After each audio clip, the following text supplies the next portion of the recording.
Good afternoon and welcome. My name is Pouria Sanae and I am the CEO and founder of Cityblis.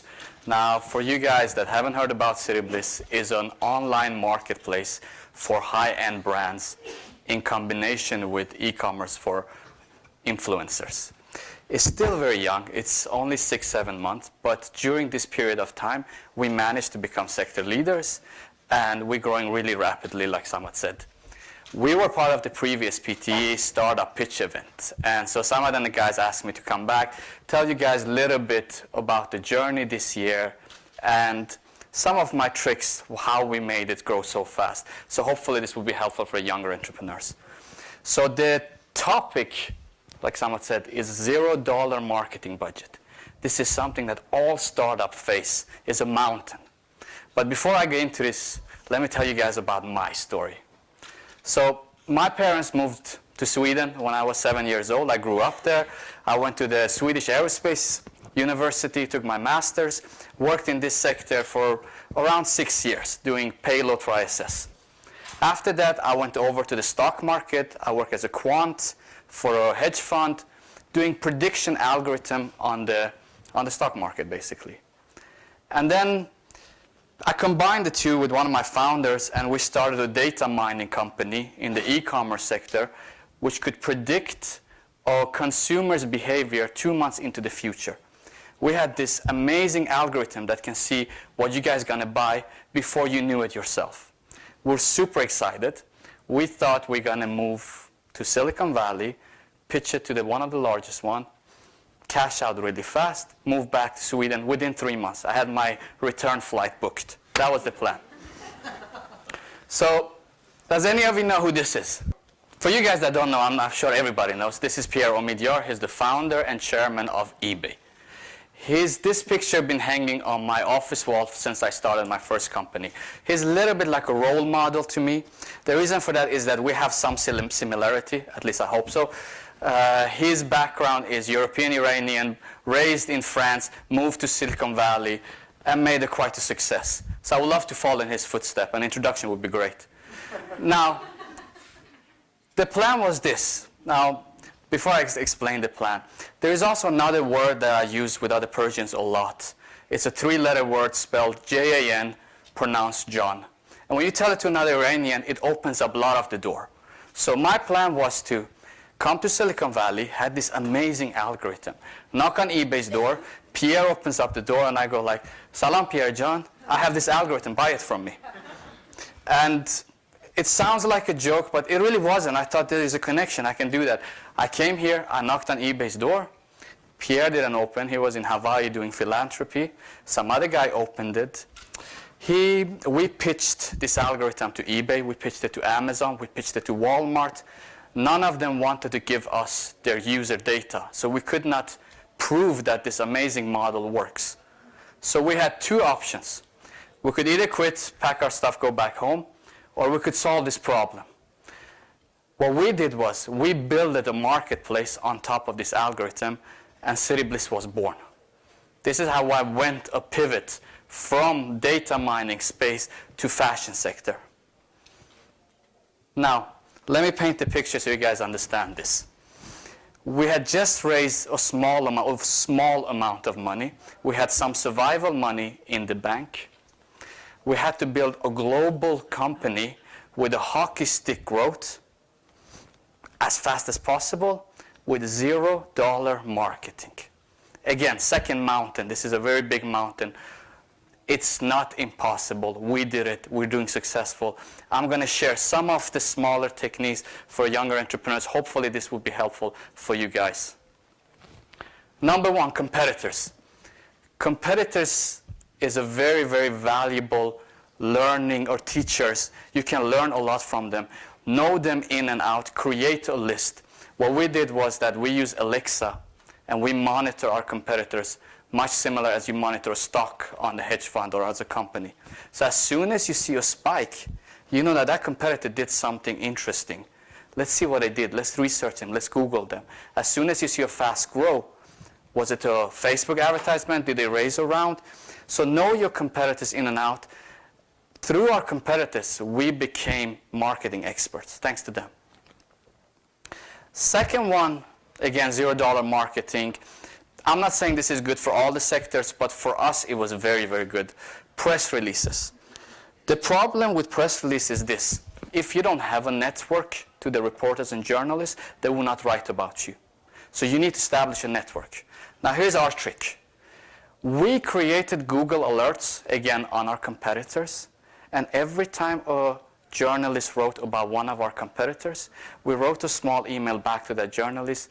Hey, this was a great article. We loved it. By the way, this is Cityblis. This is what we do. In that way, first of all, it's a fan email. I'm not asking that journalist for anything. So they love their fans. They respond to their fans. And then they also hear about Cityblis indirectly.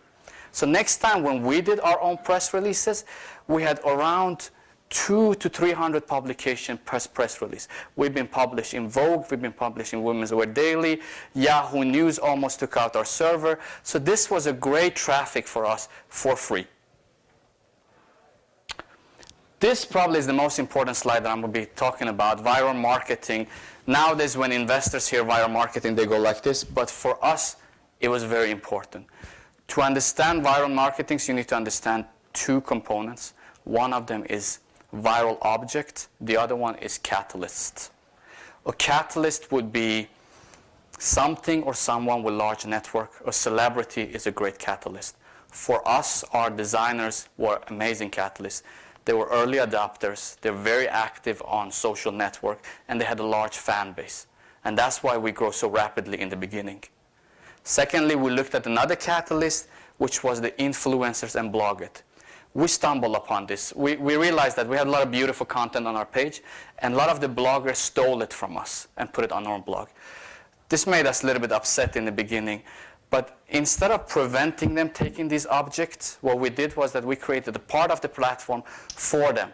So they could take whatever object they want from our platform free of charge, as long as they credit that brand or that designer. Basically, as long as they created a link back to my platform. We have right now over 10,000 influencers. They have driven over 300,000 buyers. We have paid $0 for this. So know your viral marketing, know your viral objects, know your catalysts. These are really good. Now, this is my favorite that I squeezed in this because I think it's very good for younger entrepreneurs. A/B test everything you know. In the Valley, you meet a lot of experts. They all have opinions, and all their opinions are right. The problem is, which one is good for you, and which one do you pick from them? The only reason you know this is to ask your consumer, A/B test it. I give you guys an example. In the beginning, we offered all our services to our brands for free. So it was totally for free. We wanted to grow really fast. It's very unsexy to a Silicon Valley investor. After 2-3 months, we switched over to a revenue model where we charge them. But we were really afraid that when we want to switch over, they're going to jump off. They're going to stop using our services. So we did A/B testing. What we did was that we chose 100 of these brands. And we told them that, look, you don't need to pay commission, but whatever commission you get, the more commission you give us, the higher visibility you get on our platform. And then we said the suggested commission is 8%.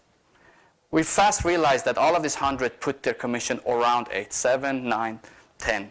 So for the next batch, we put the suggested commission to 15%. For the next batch, we put it to 25, 30, 35. This was great. They were paying. They were really willing to pay 35%, which is a very high commission in this sector. So today, again, going back to my hedge fund period, we don't have a one commission. We allow our brands to set their own commission. Our commission moves much similar to a currency. The higher they set, the more visibility they get. Again, this has been amazing for our revenue model. There's a lot of this small stuff. There's a lot of the stuff that you can do with little amount of money. I can get into the talk to it a lot. But I want to just finalize my slide with this slide. Is a mountain Damavand. Basically, I've been talking about a lot of mountains today. As a startup, it is really climbing a mountain. So we're constantly learning right now. Learn as much as you can. Based on this, you will adapt. If you need to do a pivot, do your pivot. Adapt to the environment, adapt to your competitors. And then hopefully if those tools are in place, you will evolve. And we're in the process of evolving. Maybe one day we can be a small eBay. Thank you so much.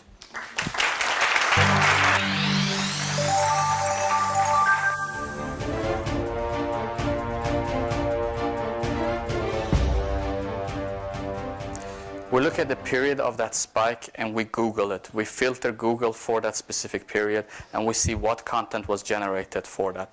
You can also search on Twitter. Normally spikes happens just within the last weeks because we keep monitoring it all the time. And it's very easy to see what did that competitor do for getting that spikes. Based on that, we know that that spike is very interesting for us, for our marketing campaign.